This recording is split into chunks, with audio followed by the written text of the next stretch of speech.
వాళ్ళు మిడిమిడి జ్ఞానంతో కాదు, ఇంటెన్షనల్గా రాసే పదాలు ఒక్కటి కూడా అచ్చులు మారకుండా, హల్లులు మారకుండా, బట్టి పట్టకుండా కనీసం అవే పదాలు వల్లిస్తున్నప్పుడు ట్రోలింగ్ కి తప్ప అన్పాపులర్ చేయడానికి 100% నేను 3 ప్రెస్ మీట్లు 100% అమ్ముడుపోయారు. దురంధర్ అనే పదం వాడా. దురంధర్ అంటే అక్కడి నుంచి వచ్చిన స్పైలు ఇక్కడ కూర్చోన్నారు.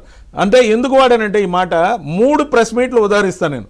లాస్ట్ టైం 2.5 hours ఇచ్చిన ప్రెస్ మీట్ కానీ, అంతకుముందు ఇచ్చిన ప్రెస్ మీట్ కానీ, మొదటి ప్రెస్ మీట్లో చూద్దాం. దాంట్లో లడ్డూకి సంబంధించిన దాంట్లో నివేదిక వచ్చింది. ఈరోజు కల్తీ జరిగినట్టు నిర్ధారణ అవుతుందని ప్రాథమిక నివేదిక ఏదైతే వచ్చిందో దానికి రాసిచ్చిన స్క్రిప్ట్ ఆ దగుల్బాజీలు ఏం రాశారంటే, ఆవు గడ్డి తింటే దాంట్లో పెస్టిసైడ్స్ కొట్టుంటాయంట. ఆ పెస్టిసైడ్ పాల ద్వారా వచ్చి దాని ద్వారా వెన్నలోకి వచ్చి వెన్న నుంచి నెయ్యిలోకి మారి నెయ్యి లడ్డులోకి పోయినప్పుడు కల్తీ జరిగిందండి. ఏమన్నా స్క్రిప్ట్?